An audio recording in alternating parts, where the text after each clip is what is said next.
Hey, thanks for checking out the Ham and Spam Retro Review. If you like what you hear, please remember to subscribe, leave a like, or leave a comment, whatever platform you listen to this on. And also remember, there's always additional content on our website, hamandspam.com, where you can find links to Facebook, Instagram, and Twitter. Thanks for listening. Hope you enjoy it. For even more content, check out our friends Nick and Brandon over at their podcast, Talk or Go Home.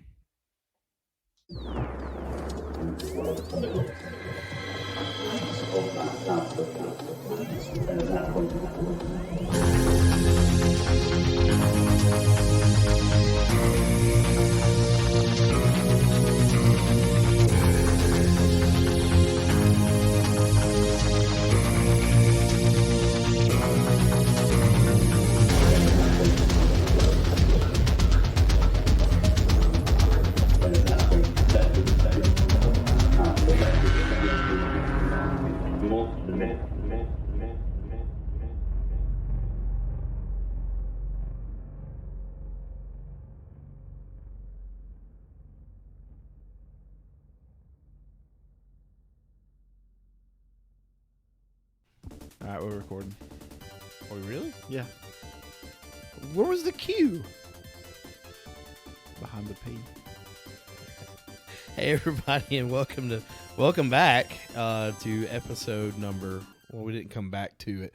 I don't know. All right, let's just roll with it. Let's just roll It's with episode 42. Yeah, 42, and based on all the promotional stuff that you've seen for the Ham and Spam Retro Review, this review is for Sonic 3. There you go. Hey, good job. But before we get into it, do you have anything going on, Hammy? I have absolutely in the last nothing fortnight. In the last fortnight, I have absolutely nothing. I don't know if you noticed or not. I changed our name on Twitter to Ham and Spams, and then parentheses once a fortnight. Once a fortnight podcast, or once a fortnight in parentheses retro review. I have not seen it. I'm gonna look that up right now. I'm surprised you didn't call me and say, "What are you doing?" Don't do that. I don't pay attention to things. Well, I'm glad you didn't on this one because I think that's hilarious. There, yeah. All right. Because Once it a is fortnight retro review. I love that. I like it too.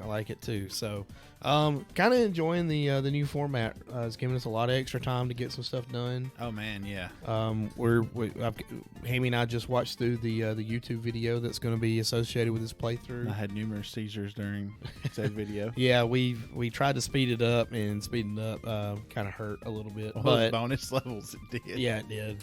We might have to just skip the bonus level. I don't know. We might just leave it in there because it's pretty much already done. So. Get you have a bottle of Ton already before you watch this video. Get some of those. Just go ahead and get some of those. Man, drunk I just glasses. Jeff Goldblum through that whole thing, didn't I? You did, pretty much. You did. Ah. Well, still fighting a little bit of a cold here, man. You've had that cold for like 6 months. Dude, I know. It's terrible. It's terrible. So, basketball season's over, so I'm going to have some more time, I thought. But then Mays decided he's going to play baseball for the first time ever. Are you going to coach that? No. Okay. No.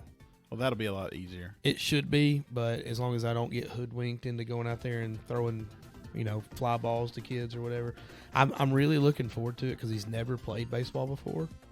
So, I'm going to see. Has he never even played backyard baseball? No.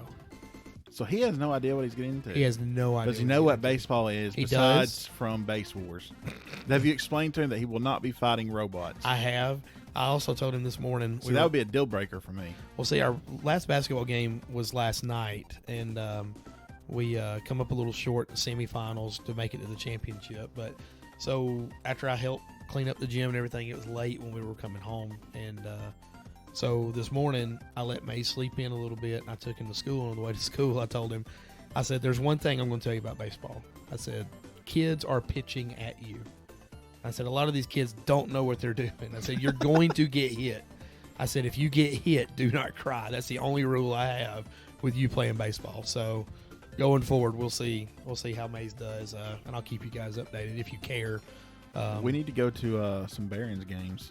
We need to go to some Barons games this year. We say that every year. We end up not doing Remember it. the last time we went, we were so gung-ho about it. We're like, we're going to buy a box. Yeah. We had such a great time, and we haven't been back since. Yeah. Because I won the free tickets. What's in the middle of freaking Birmingham is the problem. Well, I liked it a lot better at the Hoover well, Met. I liked it better at the Hoover Met, but you had to drive further. So I don't know. Yeah, but gosh, I I'm would rather kinda- drive further than go in downtown Birmingham. I don't mind downtown. They've revamped that I part mind of it. it. They've revamped that part of it, so it's not all that bad, I don't think. But new field, so it's pretty nice. The Huntsville Trash Pandas, the Rocket City Trash Pandas, their stuff begins this year as well. They've got a new stadium up there, so Casey, if you're listening, we'll have to get together and go up that way. That'd be fun. That'd be a fun trip. By the way, Casey, Caraway, and Paul all partook in a Rocket League tournament in Huntsville last week. Cool. And They did not win.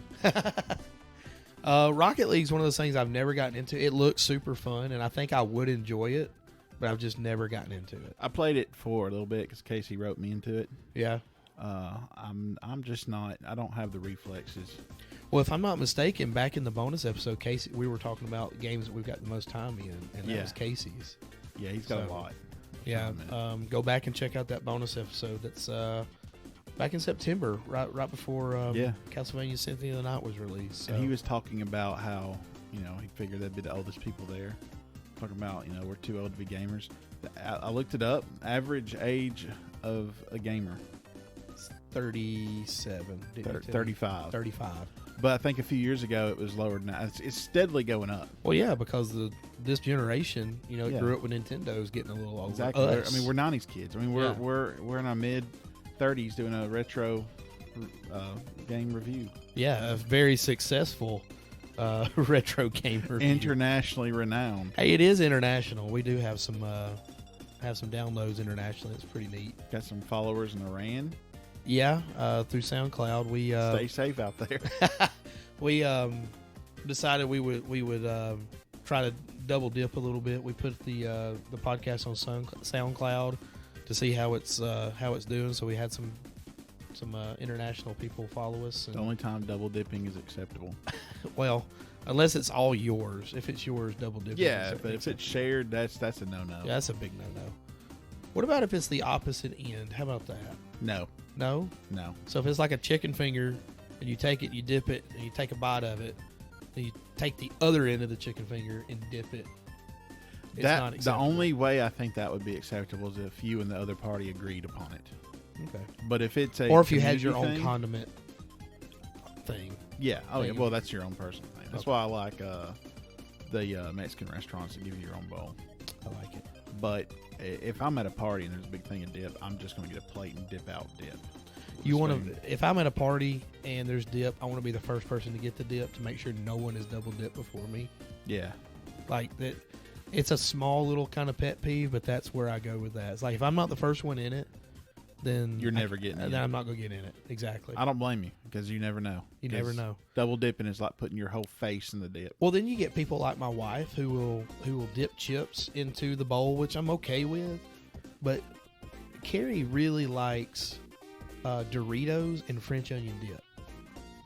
Like I like regular, Ruffle with the waves or whatever, and French onion dip. Doritos don't need dip. That's kind of where I'm at. But she swears by it. She loves it. Well, it leaves the Doritos fungus in there. Like it's the cheese that comes off the Dorito when you dip it is still in there. Doritos fungus. Well, I don't know what to call it. It's that from now on. Well, I watched a video of some guys eating pork rinds, and they were putting pimento cheese in the pork rinds. They call it an Alabama taco. I've heard that. I was offended. I've heard that. 'Cause that I've sounds never heard. disgusting. I've never done it. That's got to be like new wave hippie crap. This was a good old country boy I saw, and the dude from Scotland. Well, we're way off topic, but We went way. do you remember? Gosh almighty, Beetles on a Log. You Oh, is that the raisins on the peanut butter and the celery? I do remember that. Yeah, That's some good stuff right there. those buddy. were good. Those And were that's good. a weird combination, but it works. It really is. Probably but because celery tastes like air. or water, yeah, pretty much.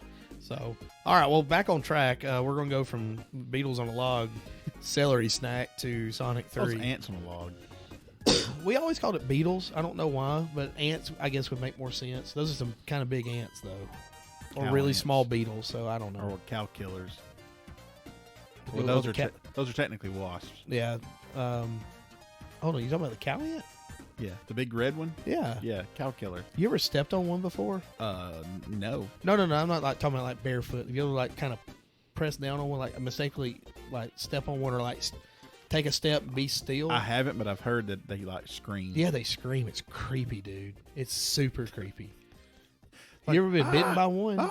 No, but I've heard it's. That crap hurts. You have been bitten? I have been bitten by one. Bitten or stung? Yeah, I call it a bite because they don't really have a. Well, ants don't have a stinger. Do they? No, I thought they they bite did. you. No, they bite you. I don't know. I'm not. But you're telling me professional on insects. that's called a wasp. It's technically a wasp without wings. Well, how about this? We're from Alabama, so let's say it like we're from Alabama. A walst. A wasp. That's a walst. Okay, I never knew that. I always considered they were always called cow ants. We always call them cow ants. Yeah, I do too. Cow ants, cow killers. I've never heard them called cow killers, but You ever seen those giant hornets?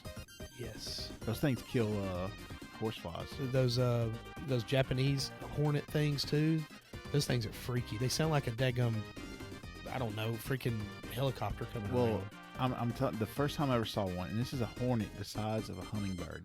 I didn't go back outside for 2 weeks. That does not surprise It me. flew right in front of my face. And And you said I nope. I noped right out of Nope, there. right out of there. Well, I'm not gonna lie. I kind of like this part of when we do our game reviews, where we don't review the game and we're just back and forth like this. This is awesome. I love it. Well, it's knowledge. Well, it's And knowledge. is I mean, power. and to me, it's entertaining. To everybody else, it probably sucks. So if you're one of those pretty Nobody people, else I'm listens to sorry. this. You're absolutely right. According to a guy at work, Taco, he, which is a funny story. Maybe one day I'll tell it on a bonus episode or something. But he always makes fun of me because I put so much time and effort into preparation for a lot of these podcast episodes. He says, "Why are you working so hard? Nobody listens to your podcast." So Thanks, Taco. yeah, I appreciate If you're it. even real. And and before we get into it, I did venture out and do the promotional. You can pay for a promotion through Facebook, like Yeah. $1 a day, and they'll kind of put it in different places. We've had a lot of good feedback through Facebook and Instagram. It's actually, I think, our most well-received Instagram post, and it's just a picture of Sonic the Hedgehog 3. It could be also that everybody's going through Sonic Mania, not the game right now, with the movie. So I've heard a lot of good things about it. Like So $1 a day. $1 a day for I think like the last 10 days. That's what Sally Struthers wants from me to feed those children. She But, just but we all know that $1 a day goes to buy her hamburgers. yeah. Thank you, South Park. So. Was that on South Park? Yeah. South Park made fun of Sally Struthers because of Starving Marvin, the little Ethiopian kid, or as they kept calling it, Ethiopian. Starving Marvin, and he would click and clack. Gosh, it was. You couldn't get by with that today. No, you couldn't. So, but yeah, had a lot of feedback, a lot of reach out. Had a guy send me a message talking about how he was super excited for the Sonic movie coming out. And I saw that. Yeah. dude, man, he might be more of a Sonic fan than I am. I love Sonic. Sonic's awesome. He's got all the attitude and everything that goes with the 90s, which kind of I guess is why Sega had such a run like they did. Please tell me that your microphone's been on this whole entire time. My microphone may not have been on this entire time. We'll be right back.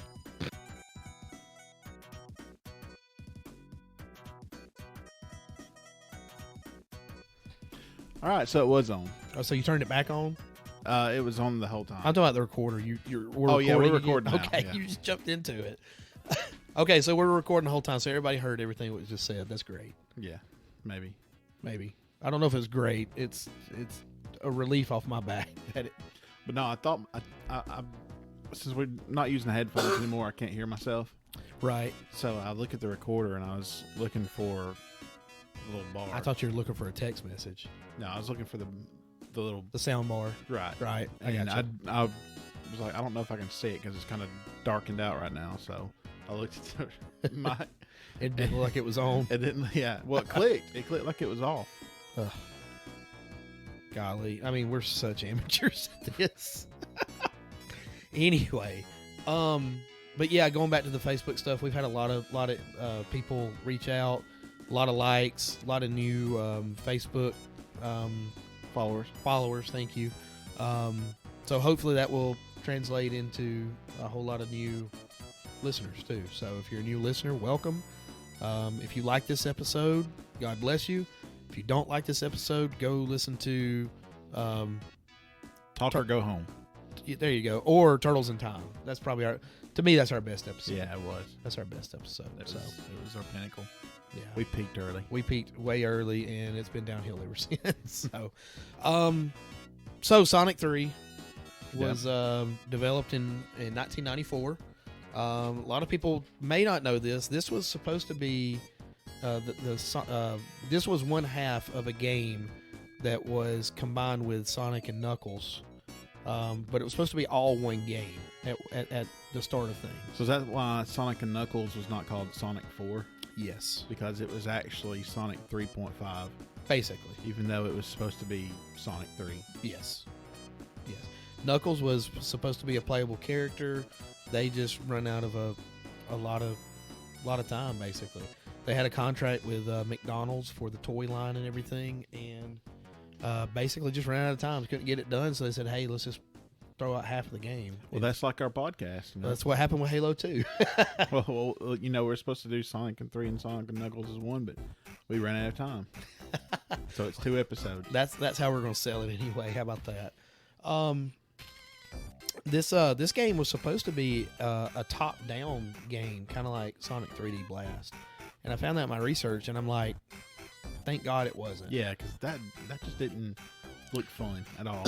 Well, we kind of went back with when we talked about Donkey Kong Country 2 a couple of weeks ago, where it was said that Donkey Kong Country 2 was great, but it didn't really improve on a lot of things about Donkey Kong Country 1, and that's kind of why it may be considered the best, but by some, but not necessarily to you and I. But like 3, there's a lot of things working against 3. The Nintendo 64 had just come out, and they didn't really change anything about it. It's the same gameplay, just a little bit of a different setting. So, I guess that's what they were going for. They were going for something new with the isometric top-down kind of view. But again, thankfully, it didn't go there. And Sonic did not make the transition to 3D as smoothly as Mario did. Yes, that is correct. But Sonic Adventure was a really... It was good, but it was kind of the peak for those games, too. I mean, Sonic Adventure 2 is pretty good, but... I'll agree. Then you get into Sonic, whichever one was the werewolf one. Yeah. Then you get Sonic. That was Unleashed, I think. Yeah, Unleashed. Sonic, Lost Time. I don't know, something. But then Sonic 06, which it's is funny. down there with WCW Mayhem. It's funny that you set that out there. I saw something where because Sonic's big right now, I saw where somebody had said that it's not unplayable, but at times it's unbearable. Just how broken it is with certain things. And like they don't really mind the time, the story and everything. I was kind of out when he's making out with some human chick. That's stupid to me, but whatever. Sonic belongs in a 2D world.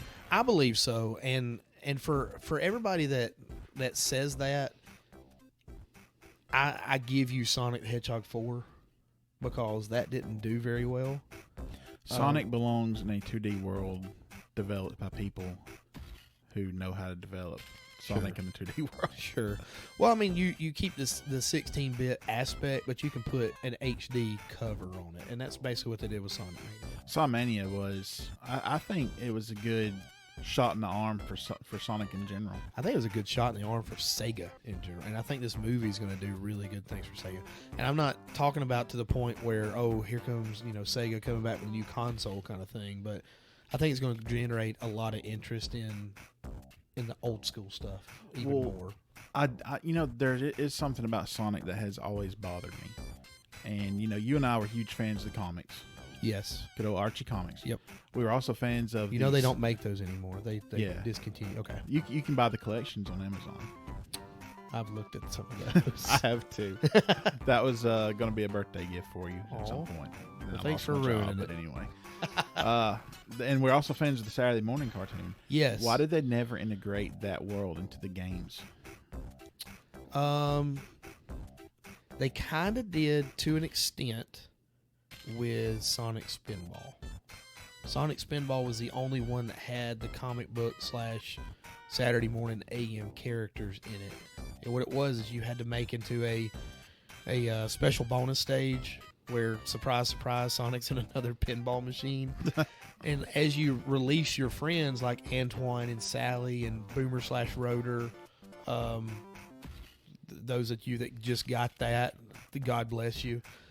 Which one was he? Boomer first? He was Boomer first because was it issue 6? They changed him to Rotor. I think they so. made a big deal about it. Yeah. Why'd they change it? I don't know.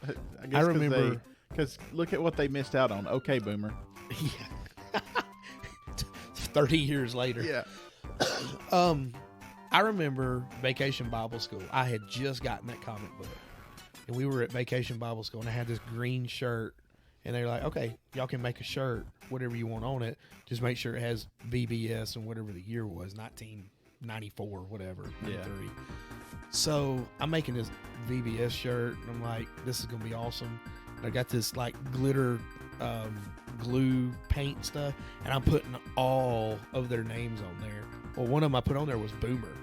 Well, I would wear this shirt to school, and my 4th grade teacher, Mr. Ray, was making fun of me all year. He started calling me Boomer because of it. Not Antoine, not Sonic, not Tails. He picked out Boomer of all things man. on there. So I remember those days though when we'd be excited to go get the new issue of Sonic. Oh, dude. I remember in 6th grade I got grounded because I was bored in class and started doodling, and the teacher got on to me, told my mom about it. And it wasn't like I was failing the class or anything. I was just like, nobody else was getting it at the rate I was, kind of thing. So, like, we've gone over the same thing for the past 4 days, and I get it. Well, That teacher wasn't cool like Mrs. G. No. So, anyway, at the time, my mom was like, I'm gonna take the one thing I know you were looking forward to the most. I'm gonna take the comic book away. She had already gotten it. Oh man. She had gotten it and then took it away from me. I hadn't had a chance to read it. And she put it in her vehicle. She drove back and forth to work for like a whole month. And then when that month was over, I finally got it. And like 3 days later, the next issue came out. So I was kind of like, okay, that's not too bad. Yes. Worst things can happen. So, God, but you yeah. never take them out of the plastic that smell. Yes. God, I miss Where did those you get days. yours at? Some store in the mall that is no Food longer World. there. Food World. Went to Food World. Yep. I went to it was an old bookstore in the mall because that was back when we went to the Gadsden Mall quite a bit. Yeah. Unlike Roy Moore. It's about the same thing. Sorry for coughing in your ears, guys. I am enjoying this conversation. I really, really am. But we are way off topic. Well, hold on. It ties in. It ties in. Because people will now consider, you've got Mario and Peach, you've got Link and Zelda, Sure. and then they say you've got Sonic and Amy Rose. But what about Sally Acorn? Yeah. That was Well, who we grew up with. That's who we grew up with. And comic books, Saturday AM. Amy Rose was in Sonic CD. She'd run around, she'd hug Sonic in Sonic CD. Yeah. And I guess that's kind of where it come into play. And then all the predecessor cartoons, she was always a staple. It was never Princess Sally. It's weird that they had different continuities like that. But. Yeah. Well, I mean, it's Adventures of Sonic the Hedgehog versus Sonic AM or Saturday AM. Yeah. So, I mean, you got one that's a little more serious, a little more dark, and you got another one that's just like very, very cartoony. I mean, they had worse continuity than DC does with their stuff. None of the movies and shows are different. Exactly. And this Joker is not the same as that Joker, who's different from the Joker you remember from before. Right. So, trying to get back onto it, I always considered the music and the graphics being way over the top. better than Sonic 2. Over the top bad or Over the top good. oh. The music, obviously, there's always the rumor, and I think we've touched on it with our Sonic 2 episode, actually, about Michael Jackson being in it as an uncredited performance. I don't know. Yeah, I always heard that he wrote it, and that's why Sonic 3 doesn't get put out on like the Genesis Mini or stuff like that.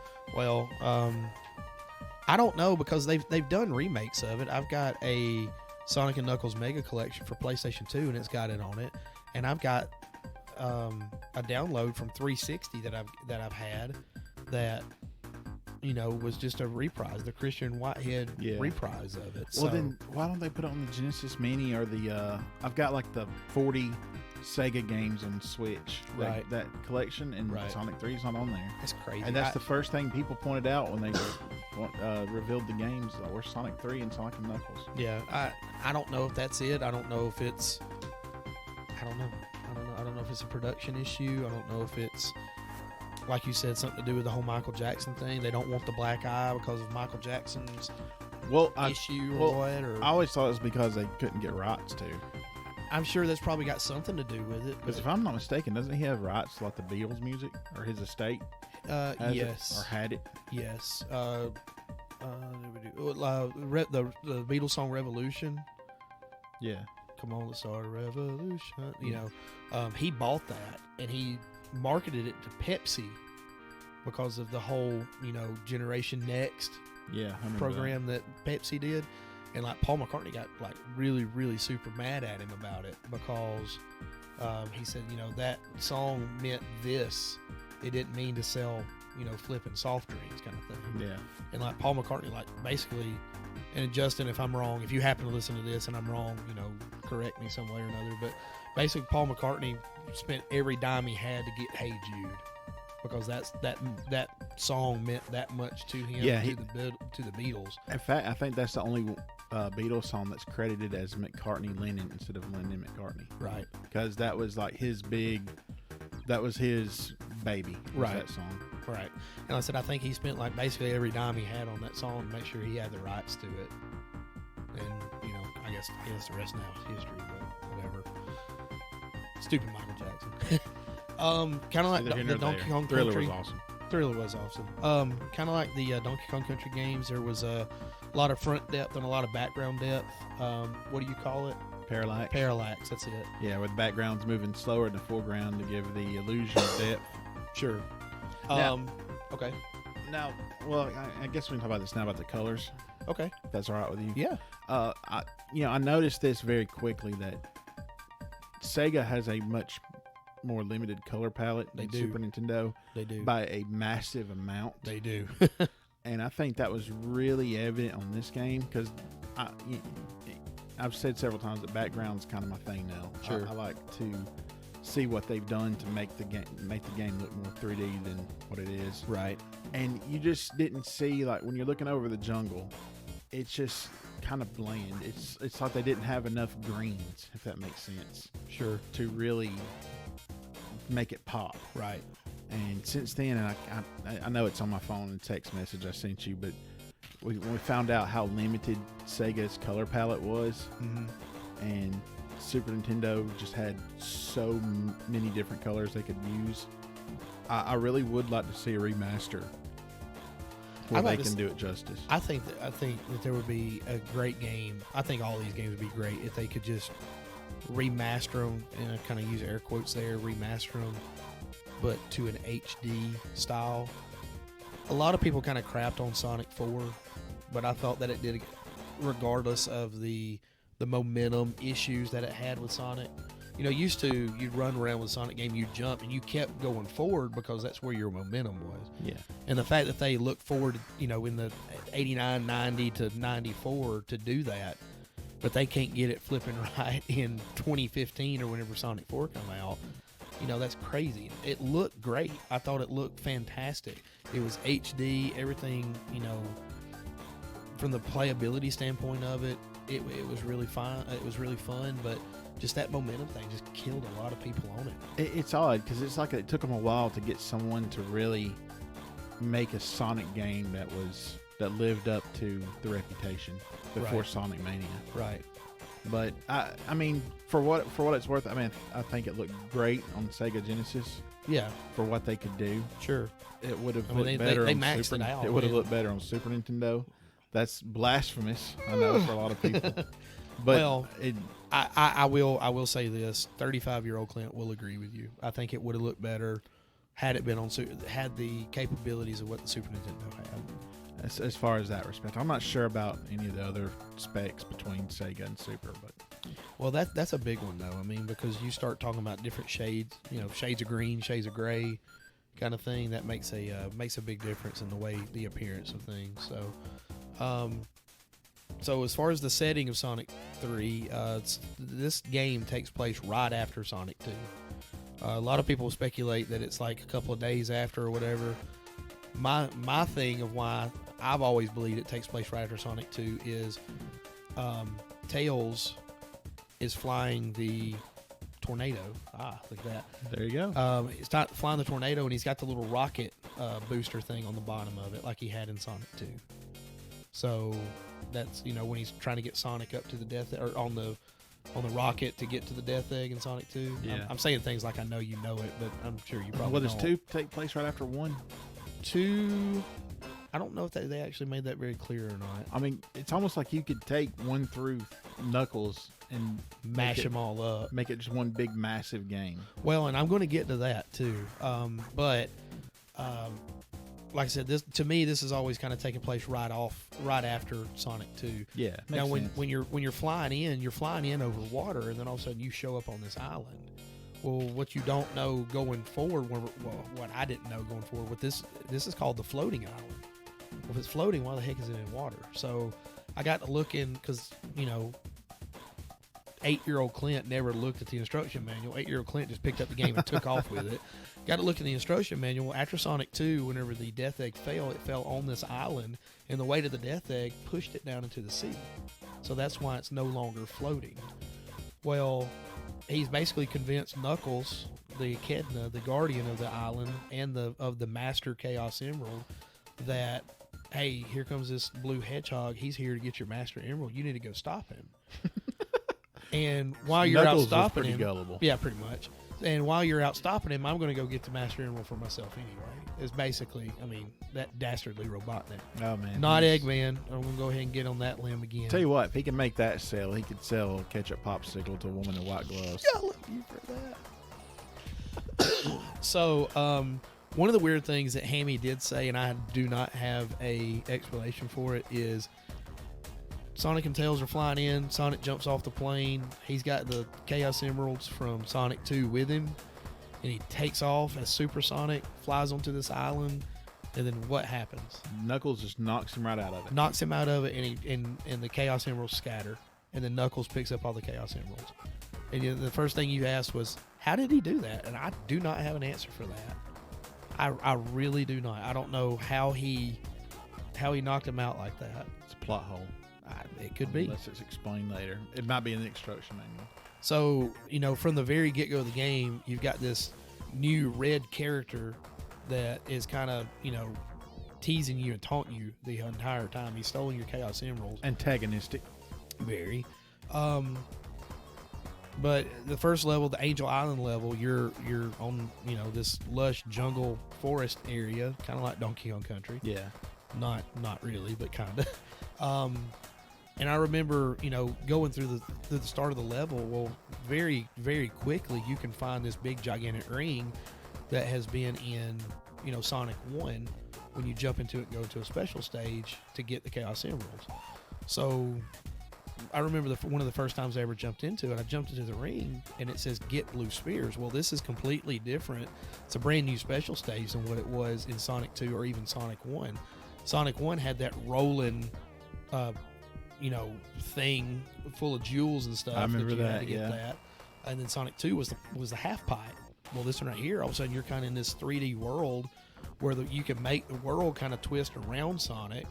I thought it was Sonic turning. Well, he is turning, but that's how they did it in the game. And really, that even though that level seems much more vast those levels take up less space on the Genesis than the actual overworld level do. Oh, wow. The way they did it with the parallax and everything, with the way everything would come up, they said it took less memory for that, and that's why they went with that and put everything else into the graphics of Sonic 3. So anyway, you're in this level. Like that. I like stuff like that. So you're in this level that's kind of it's like a miniature world in a way. It kind of looks like a a round sphere world. Like King Kai's planet. A little bit. Hopefully not as much gravity. Anyway, it wouldn't bother him. He's already supersonic. Well, there you go. Or he has been. Maybe he could be supersonic blue. Wait a minute. Maybe he is now. Maybe he is. Anyway, the first thing it tells you to do is get blue spheres. What isn't, again, Clint didn't read the instruction manual. So I'm just getting blue spheres. Like, I go down, I'm mowing. I'm going down one line, getting blue spheres, turn around, coming back, getting blue spheres. It was probably 6 years before I figured out I could go around the perimeter and they would turn into rings. And I think I found that by mistake. I really do. So, yeah. Yeah, that's my story, and I'm sticking to it. Well, by gosh, you have mastered those bonus levels by now. Well, I've had a lot of practice at them, and we'll get into that probably the Sonic and Knuckles episode. But so yeah, they changed the bonus stages. They give you some different things that you can do. If you get all the rings, you get a perfect, which gives you basically an extra life and a continue. Well, excuse me. Let me backtrack. If you get a perfect, you automatically get an extra life because it's a 50,000 point bonus. So the points do matter in Sonic. The points do matter. Unlike Mario. Unlike Mario. Well, the rings and the coins matter in Mario and Sonic. But if you get 50 rings in a bonus stage, you get a continue. And do you know what a continue is in Sonic? I don't know if you've ever... Is that after you get a game over? When you get a game over, you can start back at least from Act 1 of whatever level you're in. Right. So... That's why I kept playing on hard on Ninja Turtles 4, because it was giving me the most continues. Lives or continues. I didn't realize that I was putting it on hard. I just thought I was giving myself an advantage. I thought I was putting it on easy. Right. Hey, this got the most. I'm going with it.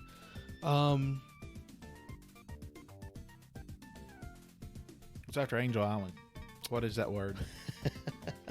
Well, I've kind of gotten a bit ahead of myself, but right after Angel Island is what I've always called Hydro City. I've always called it Hydro City, but I've heard here lately people calling it Hydrocity. Hydrocity Zone, Hydro City Zone. I don't know. I don't know which one's right. Y'all let us know what you think, I guess. Yeah, let us know. Is it Hydro City or Hydrocity? This right here, you jumped into me ahead of time. One thing that they introduced in this game, before we move on to Hydrocity, was a mid-boss. This is the first one of this series that had a mid-boss. And basically what it is, it's just a boss that only takes 6 hits instead of the traditional 8. And it's not really Robotnik. It's like a Robotnik robot. It's like his goons. Sure. You first see this on Angel Island whenever about a quarter of the way through the first level, or halfway through the first level, where he just shows up. This really neat, cool music comes in.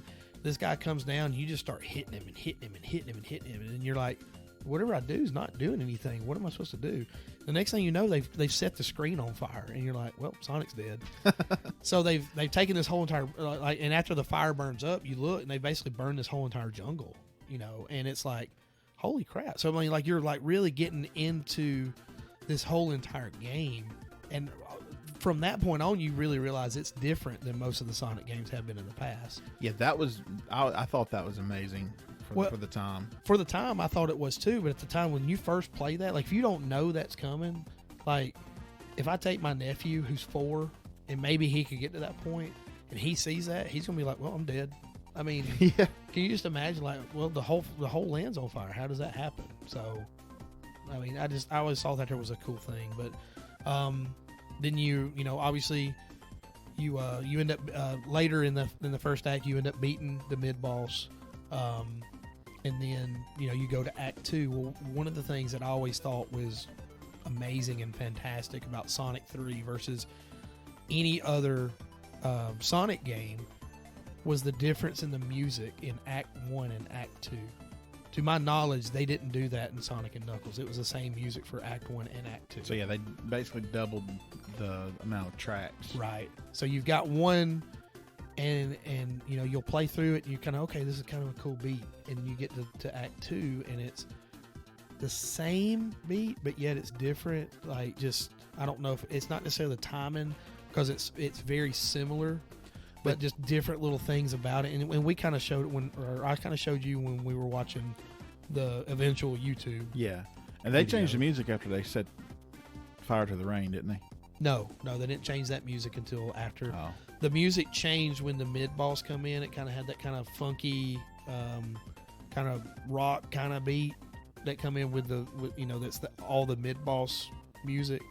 And then it goes back to the original Zone 1 music. Okay. Then after you beat him, they've changed that music up just a little bit. So I always thought that was a fantastic thing. Because I know it sounded like I was crapping on Sega earlier with their colors, but that was a really nifty trick. Just completely changing the level, just boom. Yeah. It's just by really they just flipped the colors and added a few little things, but they made it look completely different. Yeah. So, anyway, when you get into the level 2 levels, again, the music will change.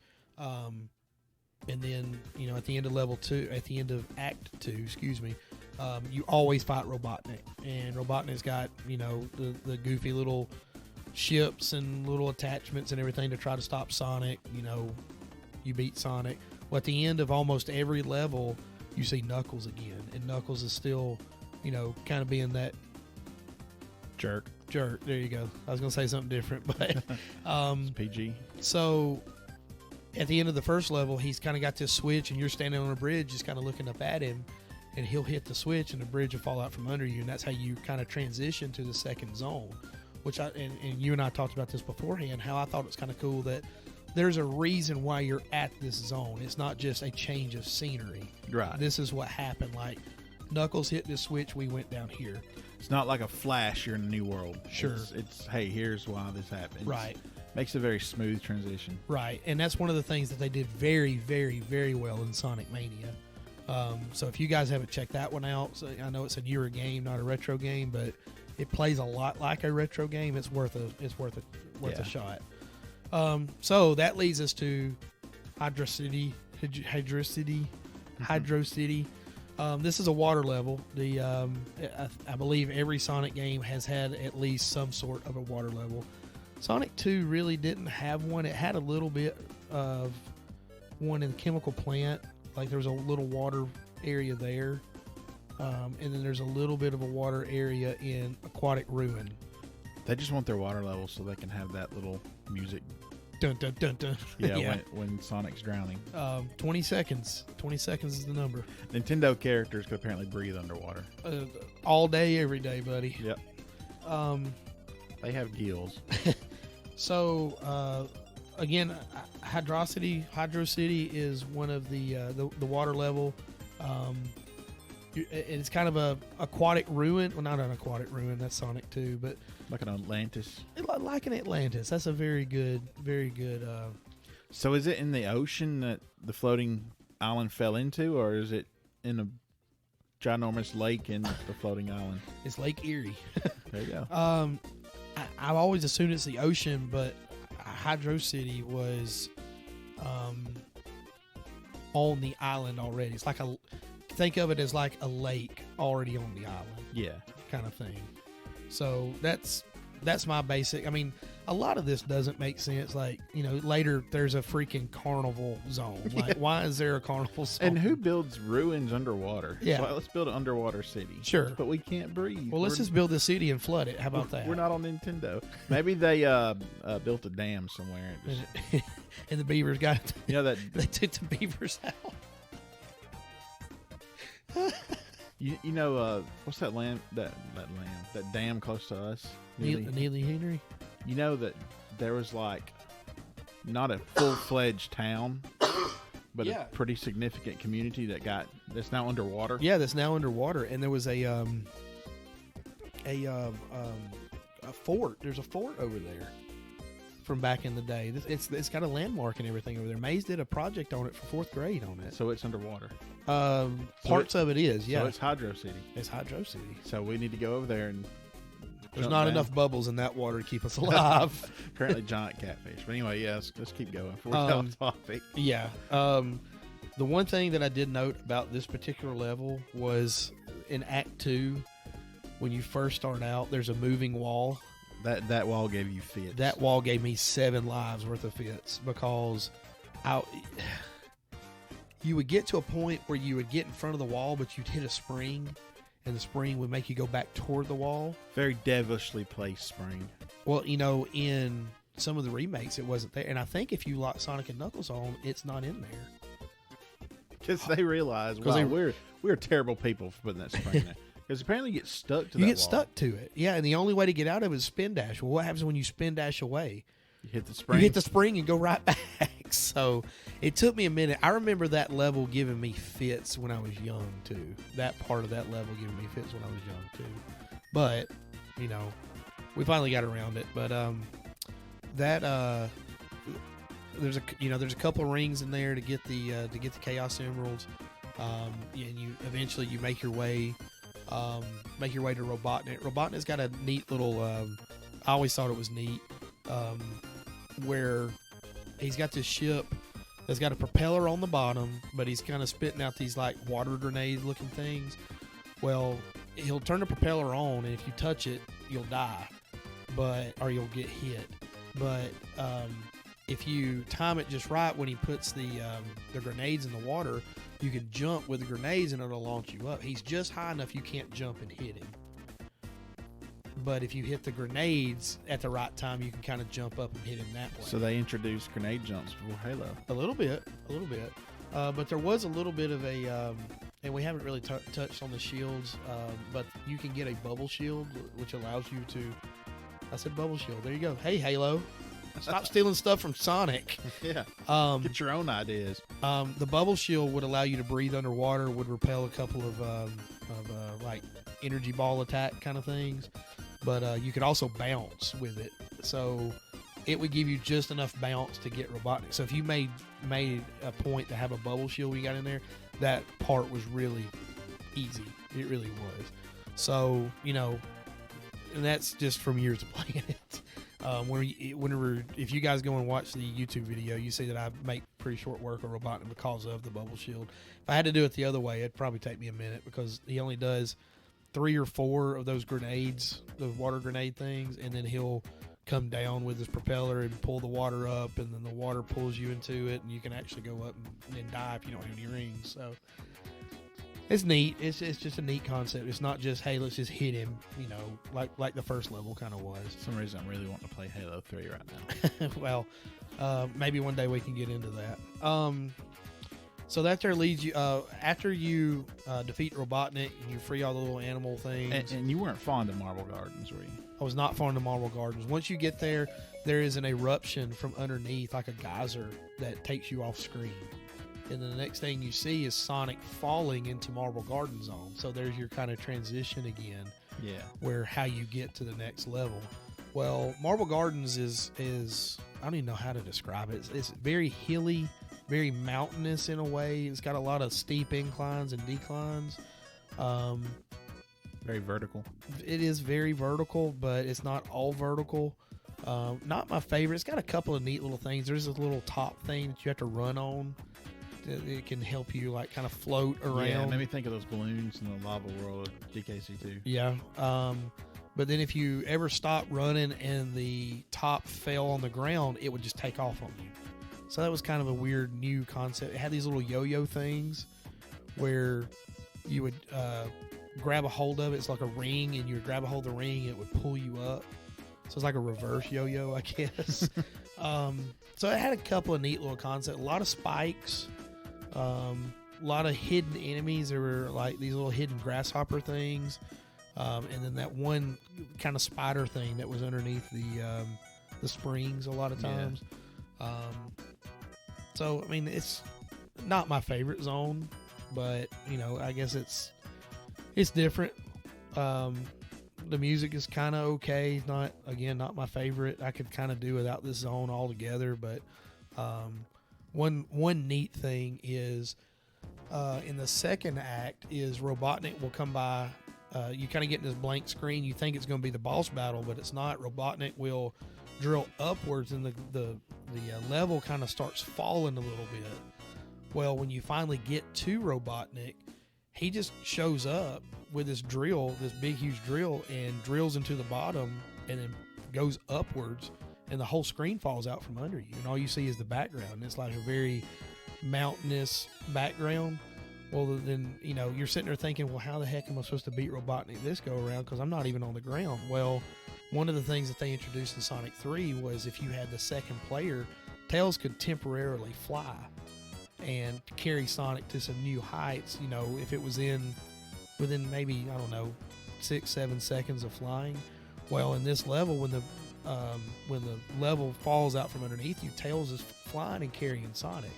So this to me was always like one of my favorite boss battles. Not so much when I was little, but now more that I'm older, because you can kind of appreciate it. Like they threw you kind of for a loop in a way.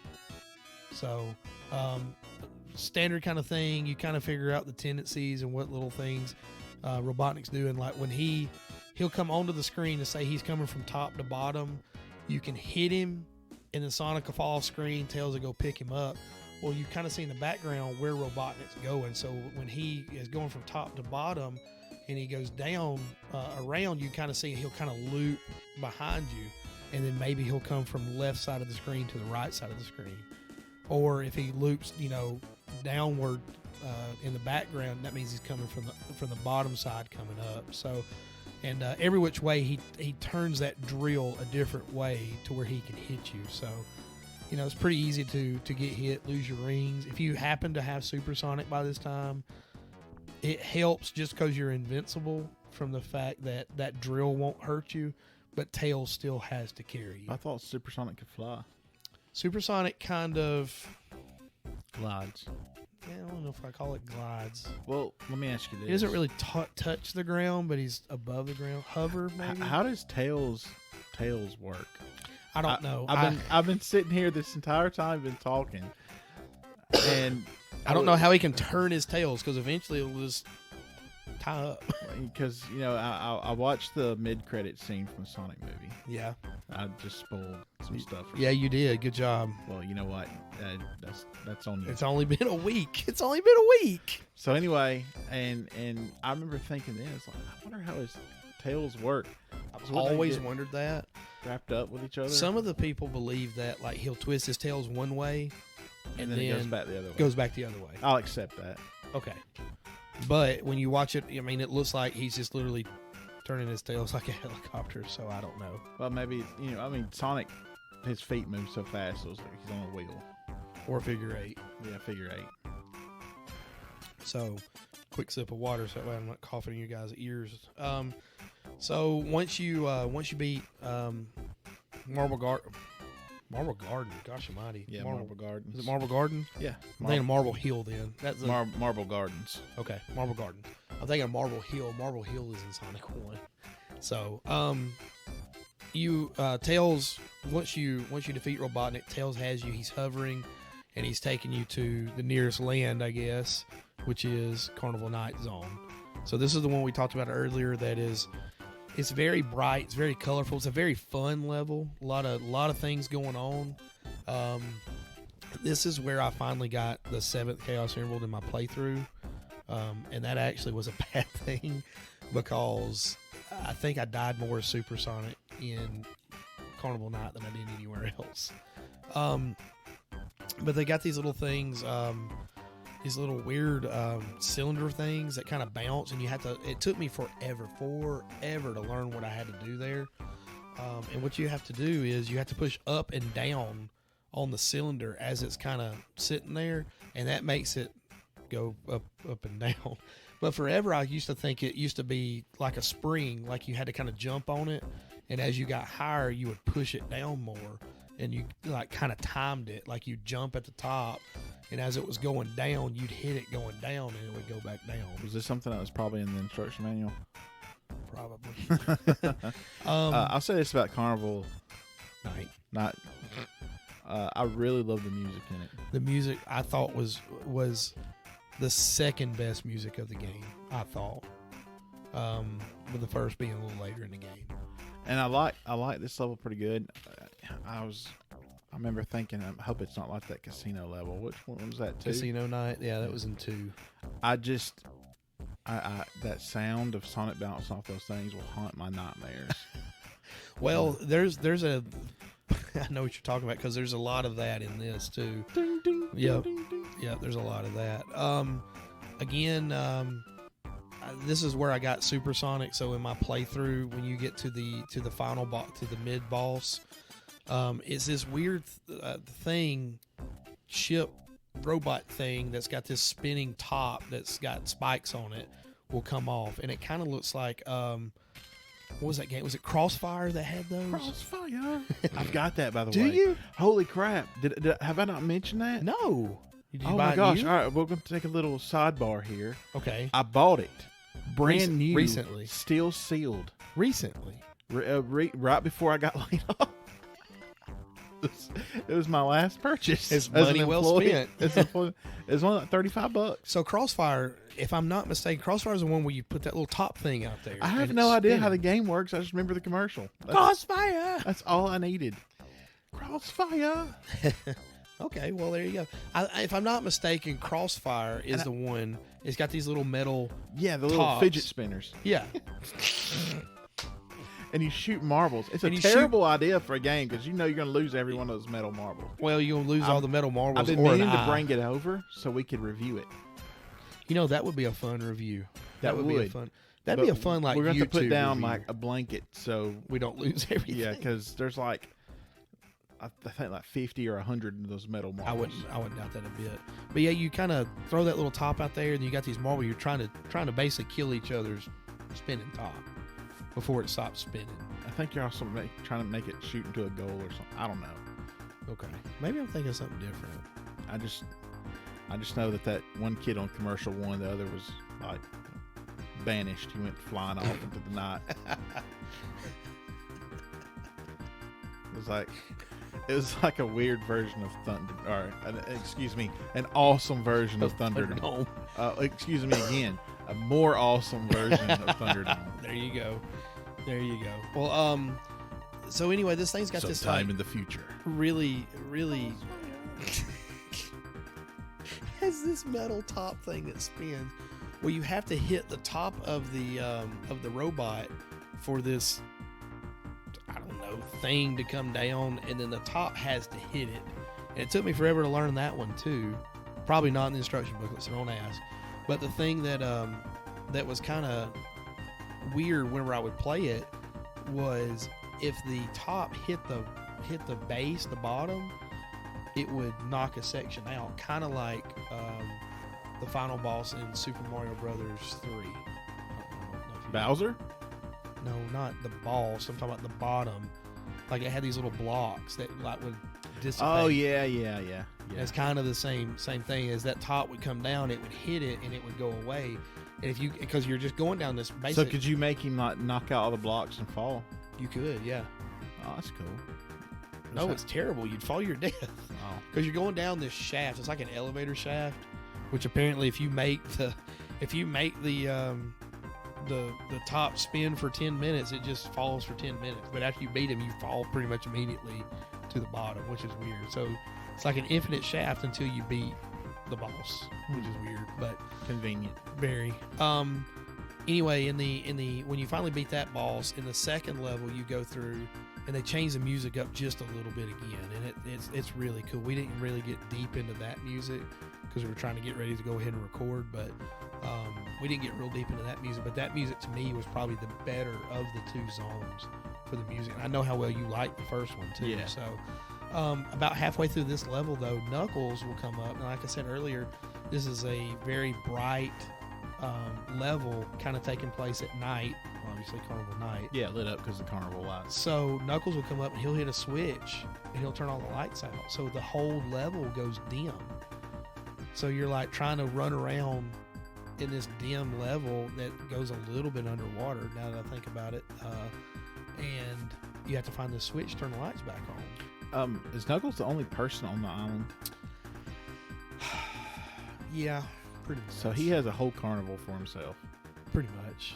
Wow. I don't know if it's a good thing or a bad thing. I think it's a crazy thing. He might be nuts. Well, could be.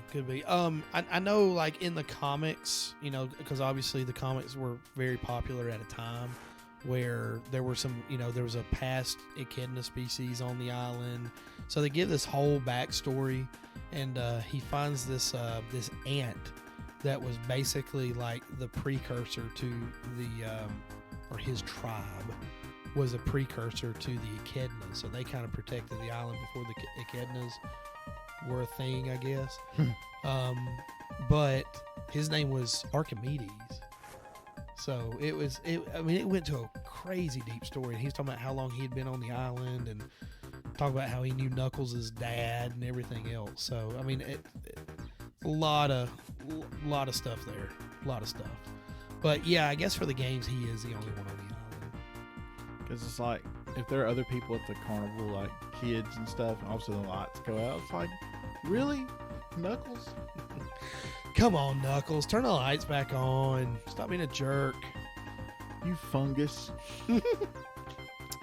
So, at the end of this level, Robotnik will come out, and he's got this big, huge metal, like cannonball-looking thing, and he's got all these magnets around his ship, and he's so high that you can't do anything to him.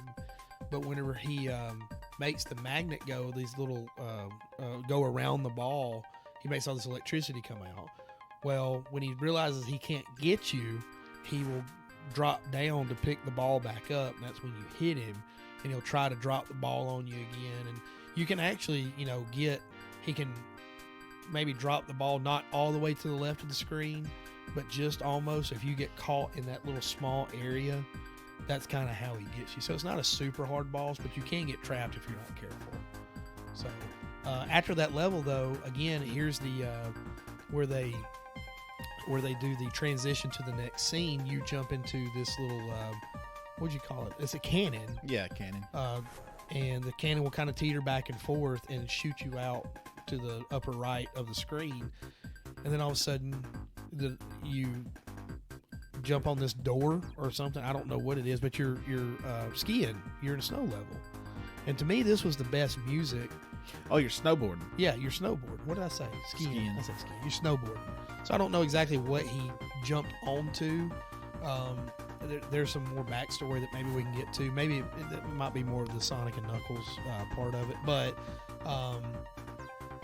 whenever you jump onto it, you got this little snowboarding part of it, and then you're going through all these ice caves, lots of spikes, lots of enemies, lots of loops. You know, all these snow-covered loop-de-loops. You get to the first main boss. It's kind of a weird boss. It's this machine that's got these 6 or 8 basically ice cubes floating around it, kind of protecting it, and you have to pick the time when to hit it. Pretty easy for the most part. I was supersonic, so it's really easy. Yeah. Second part of the level, kind of more of the same. You're a little more underground in the second part of the level. When you finally do make it to Robotnik, well, I don't want to get too far into it. There is one part where you've got these little platforms that are linked together, and you have to spin dash. So you're spin dashing into the edge of the platform, and when you do, your momentum swings the platform higher, and then you jump to the next, little balcony or whatever, and you just keep using those things to keep going higher. So that was kind of a neat thing. But eventually you make your way to a Robotnik. He's got this machine that... No, Robotnik has a machine? No way. He's got this machine that's got a platform on it, and the bottom of the platform has a bunch of spikes. Well, he lowers a platform, but whenever he does, all this what would you call it? Frost, I guess, comes off of it that'll turn you into ice. Carbon dioxide, I guess. Nitrogen, sure. We'll go with it. Anyway, if you touch it, stuff they used to beat Terminator in T2. There you go. Liquid nitrogen. Liquid nitrogen. Anyway, this stuff will come off of. If you touched it, it would turn you to ice, which will make you lose all your rings. But the platform dropped down enough where you could jump on top of the platform if you timed it right and jump and hit Robotnik. After like 6 hits, the platform goes away, his ship sinks. You hit the last 2 times, no big deal. The transition in this one is you spin dash into the snow, and I guess you took a wrong turn in Albuquerque and ended up at Launch Base Zone. So Launch Base is what it kind of says it is. It's the launch base for the Death Egg, the aforementioned Death Egg. When the level starts out, and I kind of pointed this out to Hammy, it took me a long time to really realize this. In the background, you see the Death Egg, and it's kind of obviously, of all places on this stupid island, that the Death Egg's going to crash. It's going to crash in the most industrialized area. Imagine Robotnik probably threw that up pretty quick. That whole entire level? Oh, with all his robots. I mean, if he can outrun Sonic, well, he can do this. You have a point. You do have a point. But anyway, you kind of see the Death Egg in the background, which I always thought was pretty neat. So it's almost like you're trying to get to the Death Egg. You're going all the way down this level and coming around to get to the Death Egg. So you make it through the mid-boss. Well, before you get to the mid-boss, you're riding these little carousel things. You jump in it, and it makes you go around as it kind of goes up. And you get to the top of one, and Knuckles throws a bomb and destroys the level. So we got a lot of level destroying going on here. But once you get to the mid-boss, it's a weird-looking little robot thing with these little spinning arms. You just hit it 6 times. It's not super hard. It's a timing thing, and if you can be patient enough with it. So the second level, again, you've kind of reached the end and kind of coming back around to the Death Egg on the second part. A lot of pipes in this level. It's just the level design, nothing spectacular. When you finally make it to Robotnik, I pointed this out to Hammy too. You're kind of on a slope that's sloping down, and then all of a sudden there's a platform. Well, this little arm will come out of the platform, and a cannonball will shoot out. And the cannonball will either come from above where the platform comes out or below where the platform comes up. You have to decide. Well, when the platform comes up, if you're quick enough, you can jump on the platform and jump up and hit Robotnik. Well, if you're really, really, A, if you don't care about your rings, and B, or if you're already supersonic, or B, you're super, super quick, you can actually jump over Robotnik and find a spot back there where you just can't get hit. You just jump, you kill Robotnik. Yeah, I remember you doing that. And that's on the playthrough. Right after that, you think, okay, well, I've beat Zone 6. That kind of should be the rest of it. Well, this is kind of where they decided, okay, we're gonna cut off the game here. This big, huge game that we've planned, we're gonna cut this game off here. We're just gonna put a final boss, kind of tacked on the end of this. It's not its own zone or anything like that. We're just gonna give you another boss to fight real quick.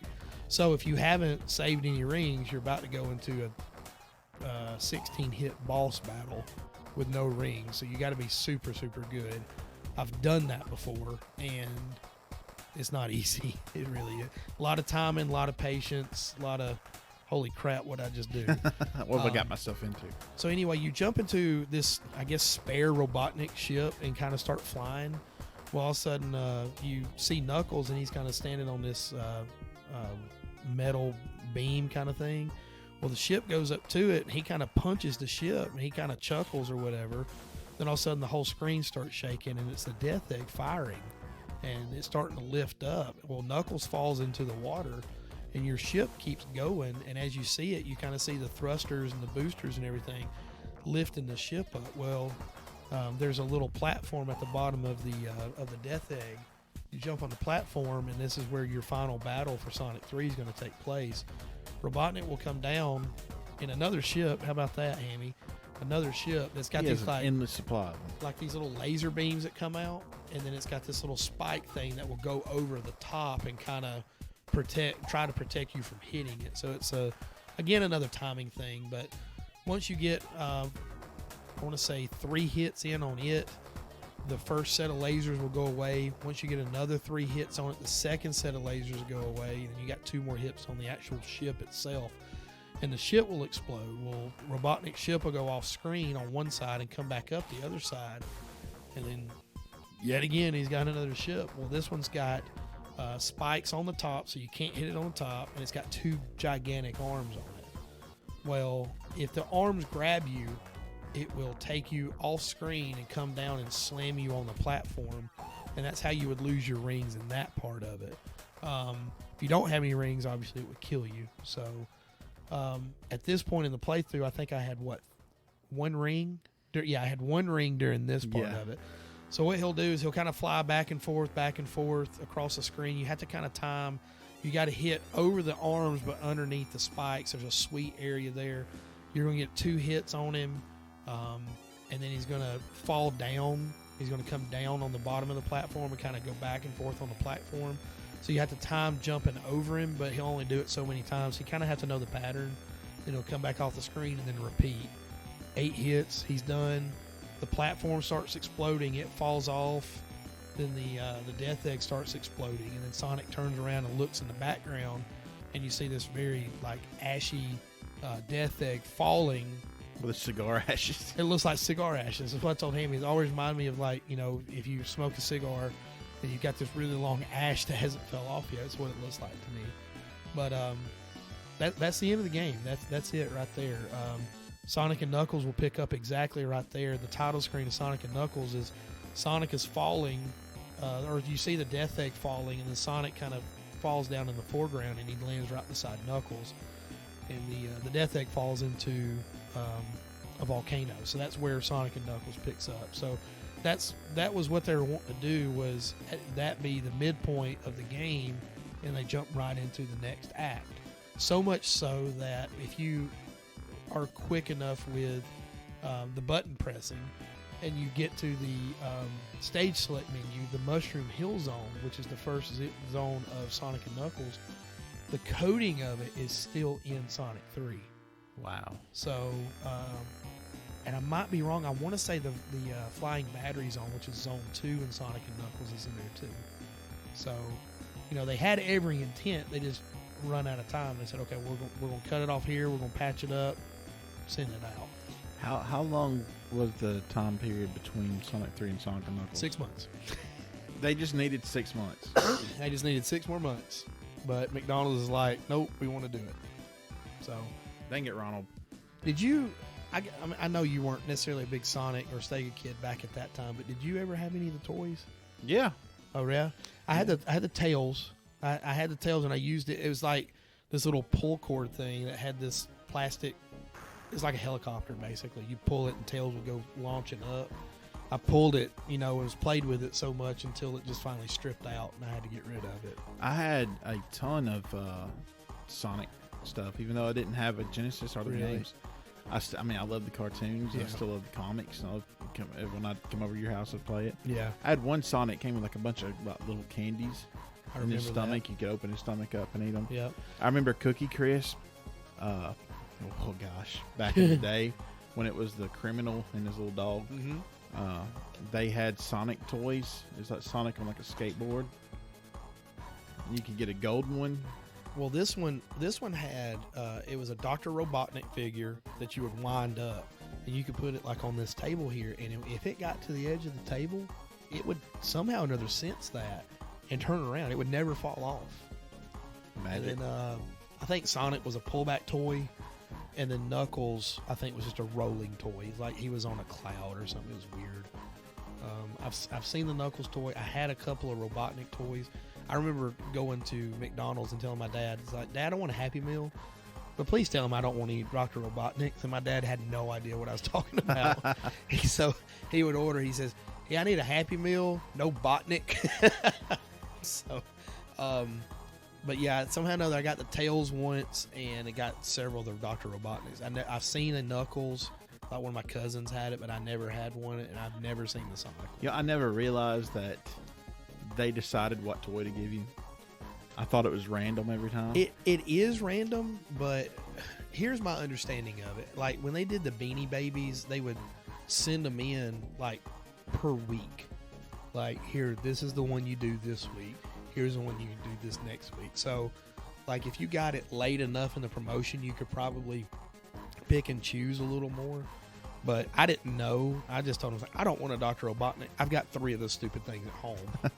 So, but yeah, this was always my favorite game, even though I never owned it. I think I've told this story before. My neighbor right down the road, I was over at his house. All of a sudden, his dad come up and said, "Hey, we got y'all a game." And it was Sonic 3. And I'm like, I'm playing this. So for like the next 6 hours, I played it and wouldn't let my buddy play it. Because I was a couple years older than he was at the time. I think he might have been 6. And I was like, yeah, go away. I'm playing this. So to this day, I still do not own Sonic 3, the cartridge. I've got it on Mega Drive, you can the keep Mega mine as Drive long as you collection. I've got it on the 360 version of it. But you played mine for the. Oh yeah. That's when we did this review, and I started once, honestly, if I knew how to do it, to do a side-by-side comparison of what the 360 version looked like versus what the Genesis version looked like, just because I'm sure the color palette is a little deeper, and it would look a little bit better. But everything that you're going to see when you watch the YouTube video is going to be original equipment. It's going to be Sega Genesis. And by the way, I looked it up. Sega could do 61 colors on screen at once.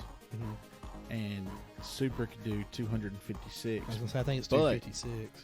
But there were up to 4 layers on screen at once.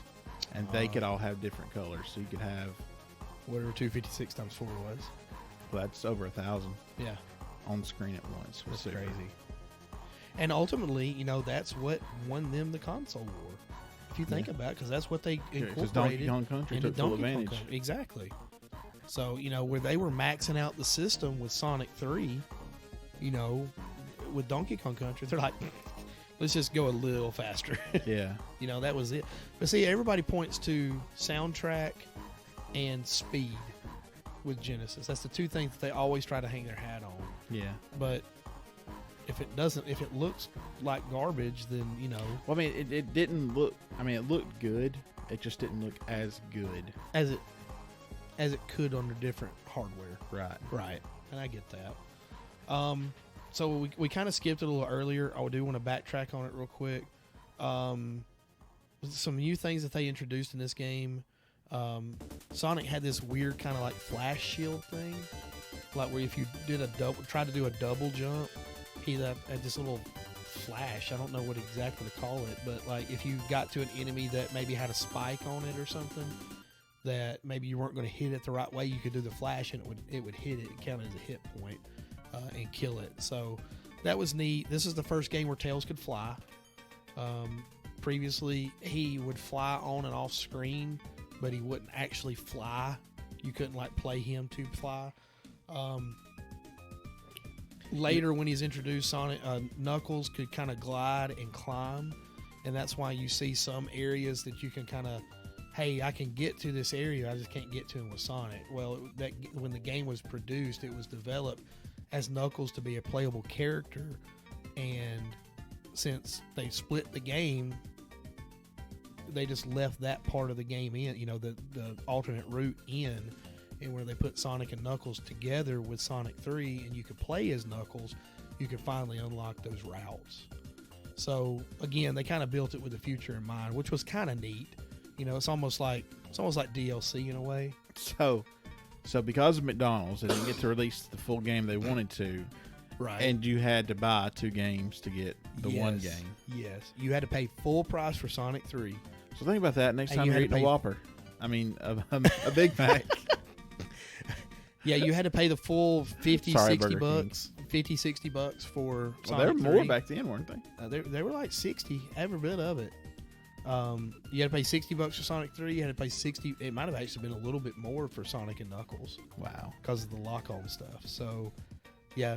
I mean, if you think about it, it was the original DLC. I mean, yeah. not really DLC, but you know what I'm saying. Yeah. I mean, Expansion. there you go, original expansion. It's all because of McDonald's. Stupid McDonald's. So yeah, next time you eat a quarter pounder or Big Mac, you think, man, I wish I hadn't paid full price for 2 games back in the early 90s. So I could have another Big Mac because these things are shrinking every year. Oh gosh, yeah, they used to be so much bigger. They really did. They introduced some different shields in the last 2 games. They had just an over shield where it was just an extra hit point for you. In this one, they had the bubble shield that we talked about beforehand. It will allow you to breathe underwater.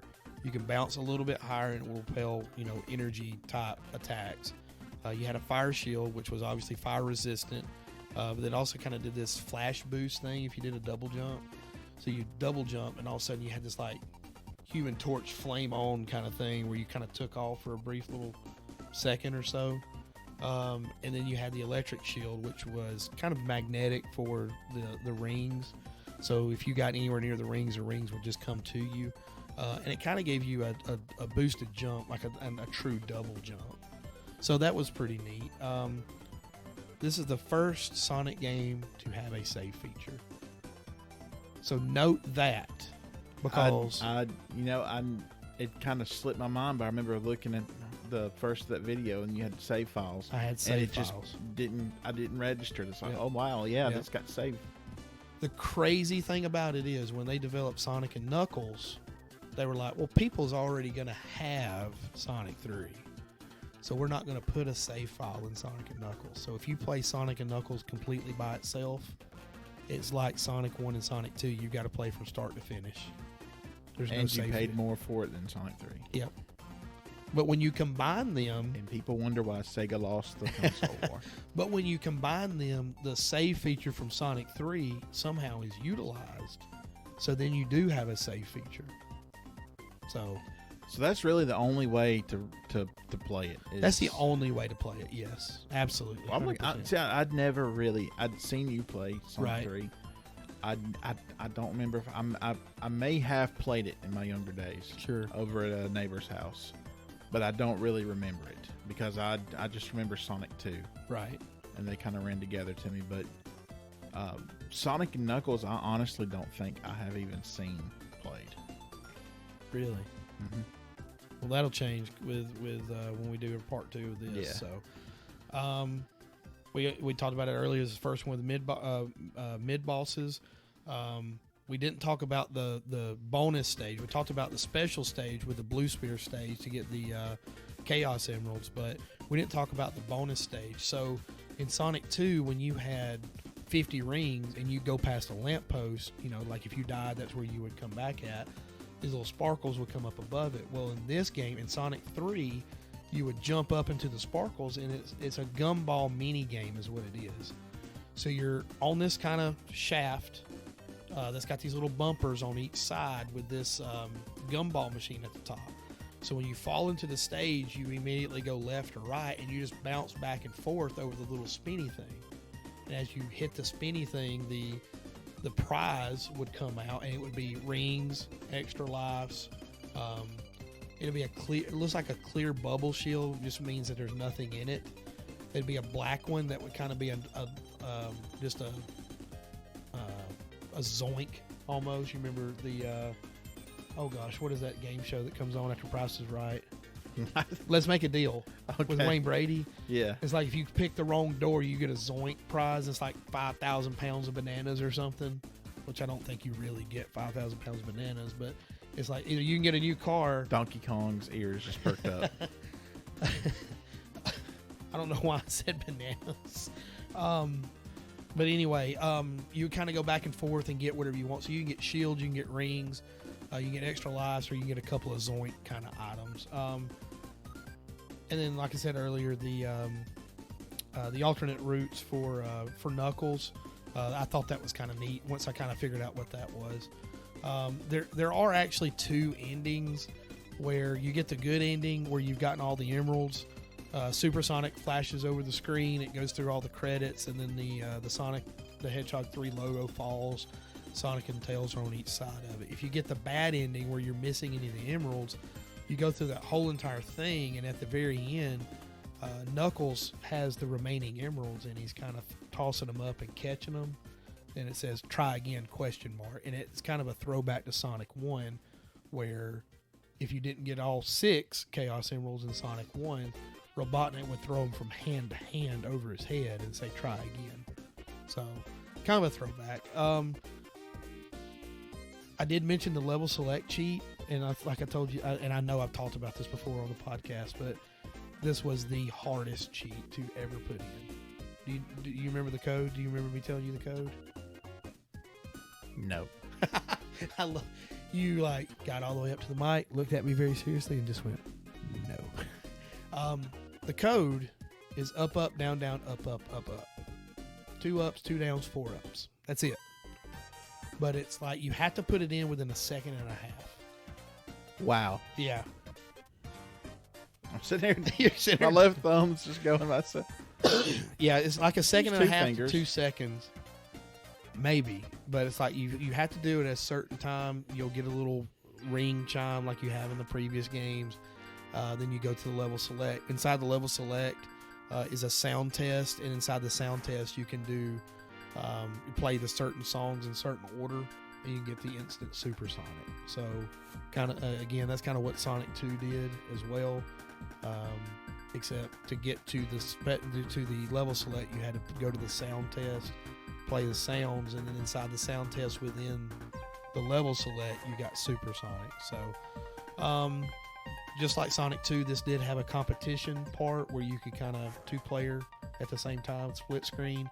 It didn't do a full level like Sonic 2 did because it would kind of lag out the game a little bit.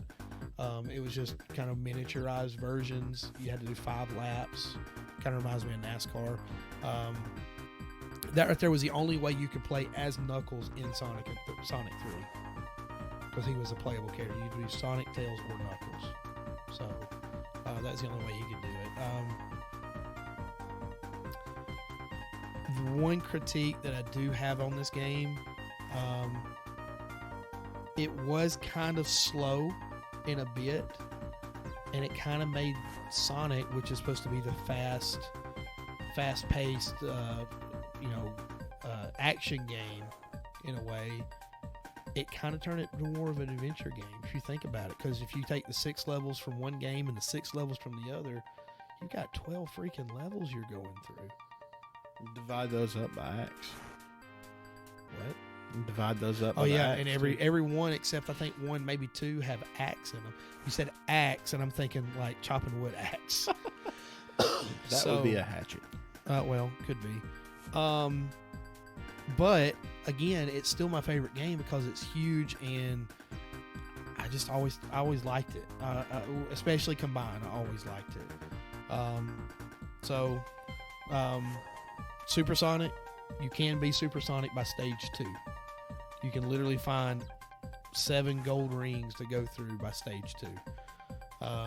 And then one thing when I was doing my research, in the first act of Marble Garden, there are 8 rings in that one stage. Wow. Not all of them are accessible by one character. Some of them are only accessible by Knuckles. Some of them are only accessible by Sonic and or Tails. So you got Supersonic was Hopper, Knuckles, and... Okay, getting a little ahead of ourselves, but I was going to say you can only be Supersonic in the game. If you play the game as Tails and get all 7 Chaos Emeralds, you just got 7 Chaos Emeralds. That's it. 4 Tails. That's it. If you lock the 2 games on, there's a little bit of a different thing, but like if you lock the 2 games on, you get the 7 emeralds in Sonic 3, you're still Supersonic. When you get to Sonic and Knuckles, when it's all combined together, when you get to the Sonic and Knuckles part, you have to get what they call Super Emeralds, and that becomes Hypersonic and Hyper Knuckles. So we'll cover more of that when we get into Sonic and Knuckles on our next review. But that is Clint's in-depth review of Sonic the Hedgehog 3, my favorite game back in the day. There you go. So there you go. So does Hypersonic, does his quills spike up more and he has lightning bolts around him? You know, every time you say anything about lightning bolts, you know what I immediately think of? What's that? Monkey in a movie. Hey, you be the real William Wallace. Hey, don't you forget it. So anyway, so we're gonna take a quick break and we will come right back. And this is where you lock on the Sonic and Knuckles episode to get the full experience. Thanks for listening.